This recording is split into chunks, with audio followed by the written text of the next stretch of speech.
Oh,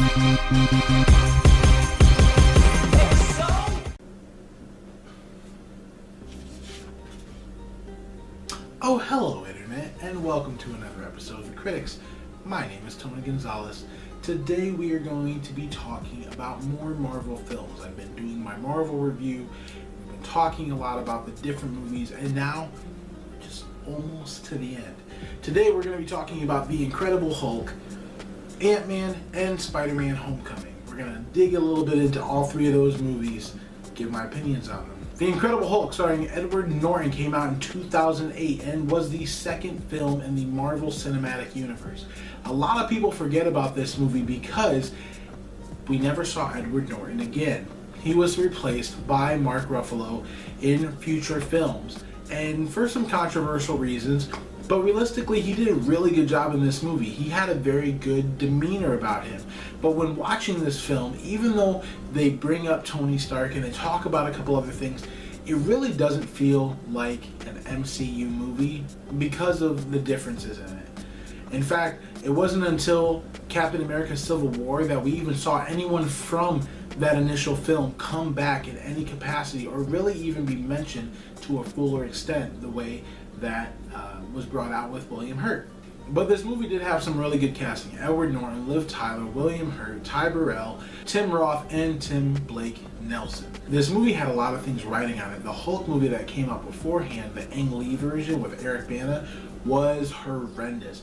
Horribly reviewed. Everyone hated it. It just did not work at all. And so this movie had a lot of writing on it. Now, I personally really enjoy this movie. I think that it's a good overall movie. It is well acted. It has good CGI, has great action, but realistically it did not receive the best reviews. A lot of people didn't like it, and it's lower on the Marvel tier comparatively. There are little tidbits in this movie that I really liked. For example, at the very beginning of the movie, there is a small scene, the very first time that we see Edward Norton turning into the Hulk, where he very softly mumbles as the Hulk, "Leave me alone." Now, I honestly never thought that I had seen this before until I just watched it again, and I realized, wow, that's actually in there. And it was really cool because it sees a little bit of the Hulk speaking that we saw a lot more in Thor Ragnarok afterwards, but still very good. Other things that I really liked in the movie was the way that the CGI worked. Now, granted, this Hulk doesn't look like the new Hulk, obviously, because it has a different actor, and in the newer MCU movies, they actually look a lot like Mark Ruffalo. They do the likeness based off of that. With Eric Bana, they did not do this. They went just with the normal Hulk type look, but the way that they made him portrayed, he looked real. One of the biggest complaints that the original Hulk film from Ang Lee got complaints about was that the Hulk didn't look real at all. Compared to anyone else on the screen, it just looked fake. And that was one thing that they did really well in here.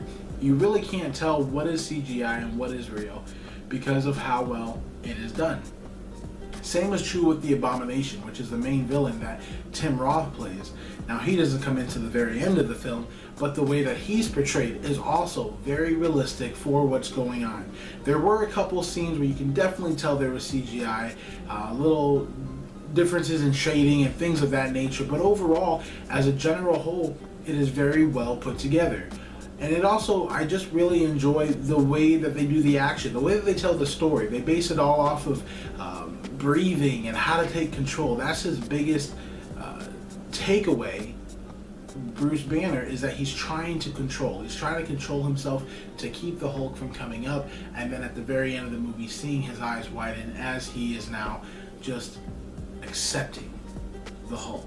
A lot of the complaints that I have are mainly by the fact that they don't really pay a lot of this movie off. They leave some doors unopened, they leave some answers unanswered, and we don't see anything back. Now, I'm hoping maybe with Infinity War coming out next week that they'll change that, but as of right now, we haven't seen anything left from that movie come back. We haven't heard from Betty Ross ever again. We barely have seen William Hurt. He did come back, like I said, in Captain America Civil War, but other than that, he really wasn't around. And we don't see what happened to any of these characters. We see Bruce Banner come back, but it doesn't even feel like that Bruce Banner and the Bruce Banner that we now know in the MCU are even the same person, because they don't really ever reference this movie. And as a standalone movie, it's great. But as part of the MCU, that's where I find the most complaints about in myself, because it doesn't feel like it's part of the MCU. Even though they reference it in a couple other small tidbits here and there, it doesn't feel like it's really part of this universe the way that the rest of these movies feel like it is. But all in all, I do like it. I am going to give The Incredible Hulk a B.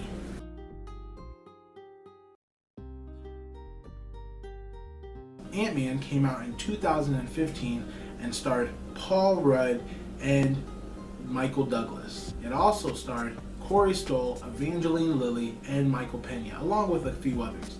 This movie I absolutely love. This was another one, kind of like Guardians of the Galaxy, that was a really big chance to take, but ended up paying out in a major way. This movie was very well done, very well received. Lots of people love it. It was funny, it was serious, and it was different. We never saw so many big scenes happening in such small spaces. One of the things I absolutely loved about this movie is the intenseness of the smaller scale. It takes you very much back to like the Honey, I Shrunk the Kids type of feel, where you see these massive things coming at the person, but then it pans away in the movie and you see that it's just a train set, or it's just a bathtub, or things of that nature, and it's really, really cool to see. I tell you what, my wife actually, one of the most terrifying scenes to her is when they show the giant, it looks like it's a 40-foot mouse, but realistically it's just the regular size, but because he's so small, it looks so massive. Freaks her out every single time. The humor in this movie was very well done as well. Paul Rudd is a naturally funny person. I think he's a great leading man, especially in this type of movie, and he proves it. His ability to go from serious to just dropping one-liners in an almost like naive, dumb way, but then also he makes jokes at times and it's really funny. Speaking of funny, one of the most standout comedic performances in this movie is done by Michael Pena. Now, I don't actually normally find him that funny. He's had a few times where he said things or done things that's like, oh, that was funny. But this movie, he was hilarious. And again, it wasn't that he was doing some slapstick really trying to be funny. It was more of just the way his character was. And the way that they wrote him was really great. That is one thing that Marvel normally does really well, is making characters normal but funny. They don't go over the top, but they just, the way that they write them, the way that they make their characterization makes them funny. And this movie genuinely did that with all of his characters, especially him though.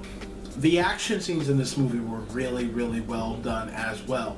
There are some of the physics of it, when you really stop and think about it, that don't make a ton of sense. For example, they talk about how in the movie that the smaller you get, you still maintain the mass of your normal size. That's why Ant-Man, as a small little insect size, is able to punch someone as hard as a full-grown person can do. But at the same time, that doesn't make sense when you think about how was Hank Pym, Michael Douglas's character, able to carry a tank, even though it's miniature, it would maintain its same density. How would he be able to carry that on his keys? It doesn't make sense. But if you don't think too hard about it, then it doesn't matter, because it's still really great. Such a great movie. And those are just little nitpicks that I was picking out. It doesn't make it a bad movie by any means, but it does show that there's flaws in just about everything.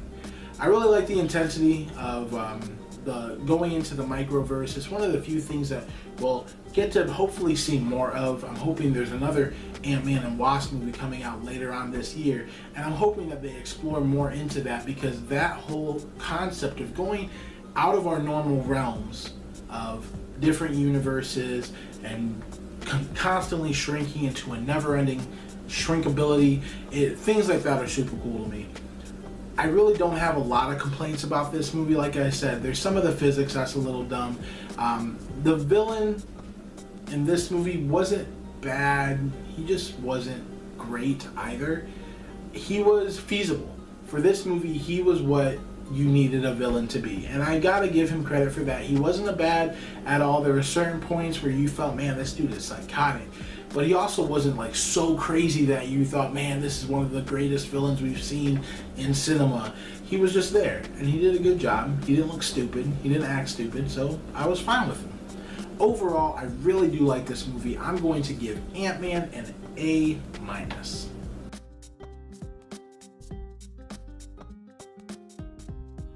Yeah, I'm okay with that. Finally, let's talk about Spider-Man Homecoming. Now, this movie just came out last year, 2017, and it was off of a huge hype that was Captain America Civil War. Now, this movie had long time coming in the making because of the deal between Marvel and Sony. For a long time, Marvel did not own the rights to Spider-Man in cinema, and they were not able to use him. So we had all of these movies made by Sony. We had Tobey Maguire as Spider-Man, we had Andrew Garfield as Spider-Man, and now we have Tom Holland. So this movie had a lot to live up to. It had a lot to base off of. The last Spider-Man movie featuring Andrew Garfield wasn't the best received, especially critically. People were kind of sick of watching Spider-Man. People were over it. They were ready to move on to something different. This movie did something different, and I really, really enjoyed it. I actually kind of forgot about how good this movie was until I watched it. The villain, oh my goodness, Michael Keaton as the main villain was amazing. Michael Keaton is an amazing actor. For those of you who don't know, he's like awesome. Look at some of the movies he's done. He's good. Like really good. Think about that. Tom Holland, very strong performance in this movie. I like how they included Robert Downey Jr. as Tony Stark. They didn't really overwhelm you with him, but he is there. And it kind of shows how big this universe is. That was one thing about this movie that I think more than most of other movies has really done, is that they really made you feel like this is a whole universe now in this movie. There's other things going on. Yes, Iron Man exists in this universe, but he's not the main character. He's not who we're following. He's not who we care about. If something goes wrong, he's not going to show up. They did a really good job of making it about Spider-Man, and I was worried about that because I was worried that they were going to make it all about Robert Downey Jr. make it that Spider-Man has to team up with Iron Man to be able to accomplish anything, and they did a really good job of not doing that. One other little small tidbit that I really liked about this movie, and they did really well, is that especially if you watch the 90s cartoon, the Spider-Man cartoon, Spider-Man's always talking to himself. He always has this inner monologue in his head. And that's something that made that show great. And so I always did wonder, how are they going to translate that into film? The other Spider-Man didn't really do it at all. You had a couple times where you have voiceovers, but it didn't feel the same. But what this movie did to be able to have that is they gave him someone to talk to. A genius idea to give him a reason to be talking to himself. I'm assuming the way that they made it is that nobody else can hear her except for him. But because of that, he's constantly talking to himself.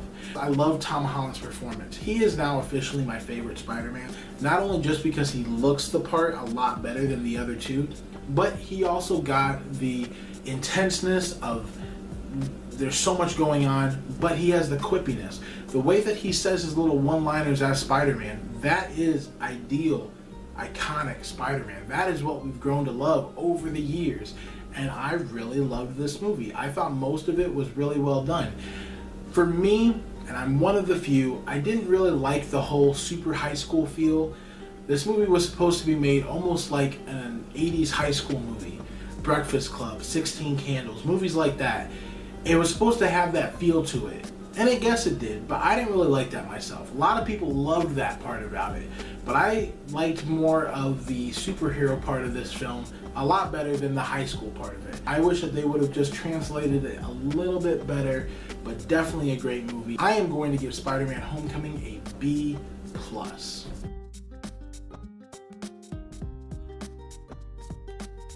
Next week, we have Avengers Infinity War. Oh my goodness, am I excited for that. But we'll talk about that soon. In the meantime, like, share, subscribe, and have a great one.